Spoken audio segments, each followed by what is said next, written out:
Hello everyone, welcome to your own channel Daily Commodity. So today's topic is about gold as a long-term investment. So let me remind you, if you have not subscribed to our channel yet, please do subscribe to our channel and press the bell icon to get all the notifications and updates from Daily Commodity. So आज की video में हम बात करने वाले हैं about the gold. Is it a good investment over the long term perspective?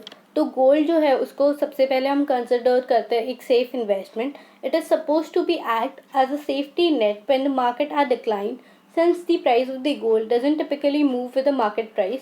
Because of this ये एक रिस्की इन्वेस्टमेंट भी माना जाता है और ये हिस्ट्री के अंदर हमें देखने मिला है कि गोल्ड का जो प्राइस है वो हमेशा ही ऊपर नहीं जाता है, कभी कभी नीचे भी जाता है, पर्टिकुलरली जब भी मार्केट में कुछ अलग हो रहा हो. इन्वेस्टर्स जो है वो टिपिकली टर्न करेंगे to gold when they are fair of market and जब भी उनको ऐसा लगेगा कि स्टॉक के प्राइस जो है वो अभी नीचे जाने वाला है, तभी वो गोल्ड के तरफ टर्न हो जाएंगे. फर्दर मोर गोल्ड जो है वो एक इनकम जनरेटिंग असेट नहीं है. अगर हम स्टॉक एंड बॉन्ड की बात करें तो स्टॉक या बॉन्ड में हम इन्वेस्ट करते हैं तो हमें उस पर रिटर्न मिलता है, बट अगर हम गोल्ड फिजिकली परचेस करते हैं तो उन पे हमें कोई भी रिटर्न नहीं मिलता एक्सेप्ट दी प्राइस अप्रिसिएशन. वो भी आपको तभी मिलेगा जब आप गोल्ड को सेल करोगे. एंड मोस्टली बहुत ज़्यादा लोग गोल्ड को सेल नहीं करते बिकॉज वो एक सेंटिमेंटल वैल्यू ऐड कर देता है. एंड गोल्ड को लोग मोस्टली परचेस करता है in the form of jewellery. वो उनको यूज़ करने के लिए परचेस करता है, ना कि in the form of investment. तो ज़्यादातर लोग गोल्ड को ज़्यादा सेल नहीं करते तो उनको कोई भी रिटर्न नहीं मिलता. Moreover as a investment in gold carries unique cost. As अगर आपके पास फिजिकल असेट है तो उसको रखने के लिए आपको स्टोरेज चाहिए रहेगा. एंड अगर बहुत ज़्यादा आपके पास असेट है लाइक गोल्ड एंड ऑल तो उसको प्रोटेक्ट करने के लिए आपको इंश्योरेंस कॉस्ट एंड वो सब भी लगेगा. Taking into consideration this factor, gold जो है वो वर्क करता है best part for the diversification of your portfolio, particularly when it is acting as a hedge against the falling stock market. Let's take a look at how gold has held up a long term. So सबसे पहले gold has been considered a durable store of value and a hedge against the inflation. Over the long run हमें देखने मिला है कि stock and bonds है उसने out perform किया है. The price has increased in gold on an average. Nonethelessly, over certain shorter time span, gold जो है वो gold may have come out ahead.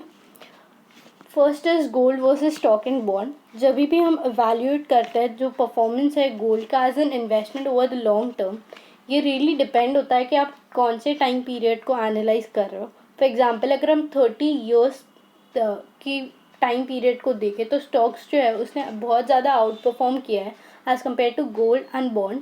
Gold और बॉन्ड जो है उसने सिमिलर परफॉर्मेंस किया है एक दूसरे जैसा. बट अगर हम 15 ईयर्स का देखें तो गोल्ड का जो प्राइस है वो ज़्यादा बढ़ा है as compare to the stock and bond.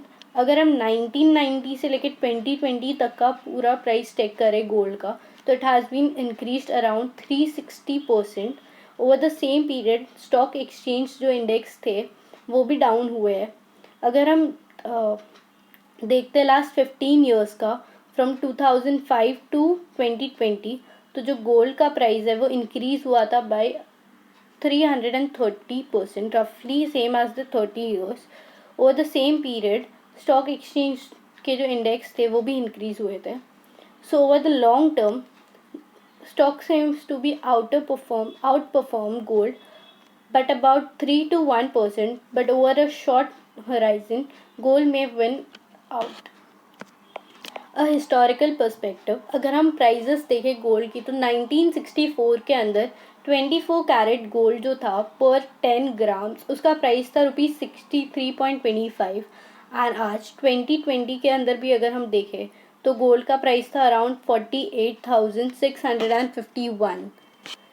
ये भी सेम 24 कैरेट गोल्ड 10 ग्राम का. तो कितना ज़्यादा चेंज हमें देखने मिला है इतने ईयर्स के अंदर. तो जो प्राइस है गोल्ड का वो फ्लक्चुएट होते रहता है. एंड 2020 के अंदर भी हमें एक पॉजिटिव नोट ही देखने मिली है since the pandemic.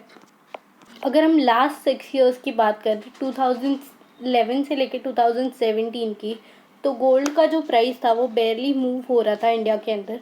But last 2 year की हम बात करें 2020 से लेकर 2021 की, तो इनफैक्ट कोविड होने के बाद भी, इतना पैंडमिक होने के बाद भी गोल्ड जो है वो प्रूव हुआ है एक सेफ एसेट।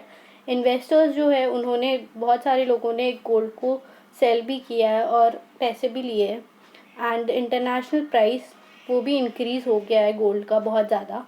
अगर हम इंडिया में बात करें 24 कैरेट गोल्ड की, तो वो नियरली रिच हो चुका है 54,000 level, after which there has been some dip. अगर हम शॉर्ट टर्म की बात करें तो लास्ट 2 ईयर्स के अंदर हमें देखने मिला है कि गोल्ड का जो प्राइस है वो कितना ज़्यादा बढ़ चुका है। इनफैक्ट डिमांड जो है गोल्ड का वो इंडिया जैसी कंट्री के अंदर भी रिड्यूस हो रहा है considerably. Physical demand over the last 1 year has been also jolted by the COVID-19 cases. Investors across the globe continue to look in the investment in gold ETF where there may be reasonable demand going ahead. So long term के लिए अगर आपको invest करना है तो आप पूरा अपना पोर्टफोलियो डाइवर्सिफाई कर सकते हो, ताकि ओवरऑल जो मार्केट रिस्क है वो थोड़ा सा कम हो जाए। आप गोल्ड को भी कंसिडर कर सकते हो, स्टॉक एंड बॉन्ड को भी कंसिडर कर सकते हो over the long term investment. So if you like the video, please do like, comment, share, and follow us on Instagram at the Daily Commodity. Thank you for watching.